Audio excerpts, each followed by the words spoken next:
Matindi ang sinapit ni Sara Duterte. Nataranta na ho, hindi alam ang gagawin dito sa matinding pangyayaring biglang sinapit niya. Alright, welcome back to my YouTube channel. I'm Andy's Vlog. Wala hong kawala itong si Sara Duterte. Huling-huli ho dito, mga kaibigan, sa ibabahagi ko po sa inyo. Matinding sinapit ni Sara Duterte. Ito ho, mga kaibigan, isang like muna sa video na ito kung nagustuhan nyo po.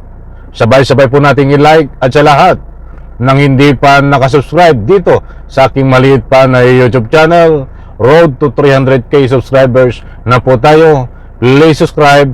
Maraming salamat po. Ito, mga kaibigan, latest update tungkol dito kay Sara Duterte. Ano na ang nangyari, mga kaibigan? Ito ho, may init-init pa. Kapag mayroon po kayong pagkakataon, inaanyayahan ko po kayo na panoorin, pakinggan ang vlog na ito, at nang sa ganon, lubos po nating maunawaan. Nako! Ay wala pong kawala dito si Sara Duterte. Ibabahagi ko muna sa inyo bago ako magbigay ho sa inyo ng paglilinaw at full commentary, at nang sa ganun po, lubos po nating maunawaan. Ito ho. Impeachment is, nakakagulat yung sinabi ni VP Sara sapagkat itong impeachment is in one separate article in the Constitution, Article 11. What is the title of Article 11? Accountability of public officers. Accountability. And impeachment is for accountability. Ano ang mga relief na ibibigay dyan? Wala ho diyang kulong, walang civil damages. Mas mahirap po yung parusa dyan. Removal from public office and perpetual disqualification from public office. So, ayan, maliwanag naman po itong ating kinuna ng batayan.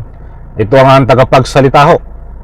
Ayan, mga kaibigan, si Attorney Bukoy buhat dito sa 1PH dahil matama nga po exactly ng nakapaloob dito po sa impeachment ay accountability.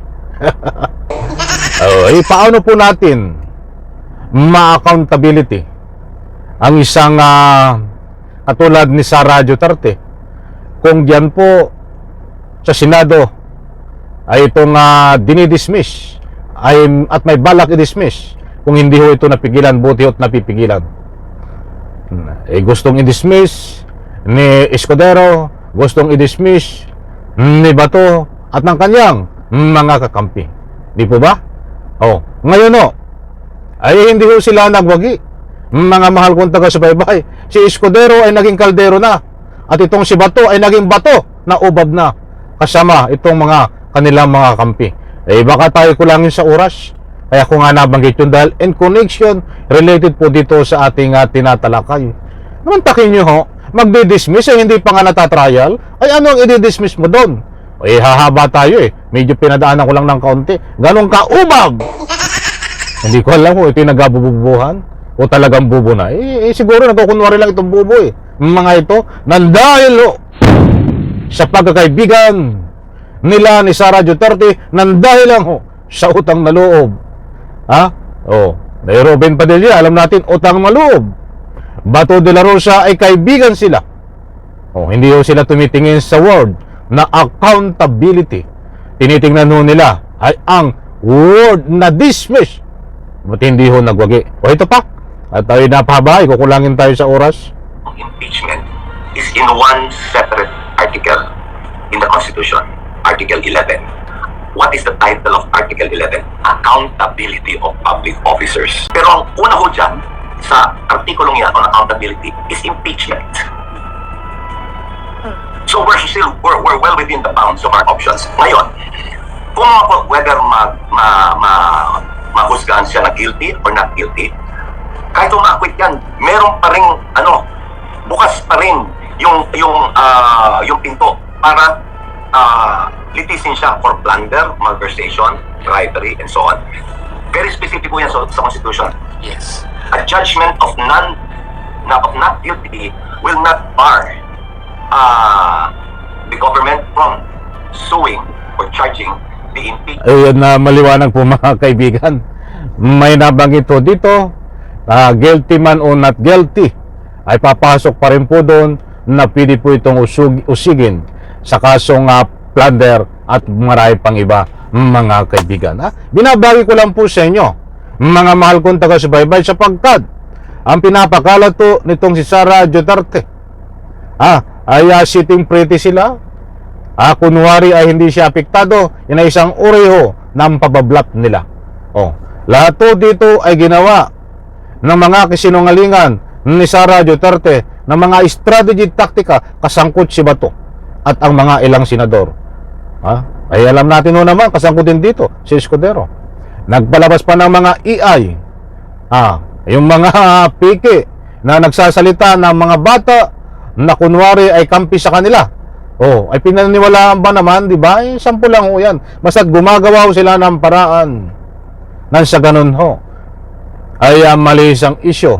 Wala ho silang magawa ngayon, mga kaibigan. Basta't ito ho, ang the end nito, tuloy ang impeachment ayon ho sa nakuha nating impormasyon. At kung magbabatayo tayo dito sa binahagi ko po sa inyo, ay napakalinaw naman ho na kahit mapawalan sala ho dito, kung lang mapawalan sala itong si Sara Duterte, ay pwede pa rin habulin ng kasong plunder. Wala akong kawala, di ba? Mga kaibigan, naniniwala po ba kayo na itong si Sara Duterte ay walang kasalanan dahil ho, kung magbabatay po tayo, ang pinapakalat niya, itong kaso na ika nga po impeachment laban sa kanya ay gawa-gawaan lang daw po. Biktima daw po siya ng panghaharas ng gobyerno. Ano po ang masasabi nyo dito? Karapatan nyo magbigay ng anumang public opinion diyan ho sa comment section. Abangan po natin mga kaibigan dahil ho dito sa nakapaloob na accountability. Lahat ho dito, bank account ay mahalongkat ho dito. Lahat ng kamayamanan ni Sara Duterte ay mahalongkat ho dito at pwedeng ma-fresh mga kaibigan dahil nakapaloob po sa impeachment ay ang accountability. Kaya sinasabi ko nga ho, walang lusot po dito si Sara Duterte. Alam po natin na ang kinatatakutan dito ni Sara Duterte ay itong mga bank account niya. Saan ba galing ang laman ito? Billion-billion ho ito, mga kaibigan. Naku, bigyan po natin ng part to.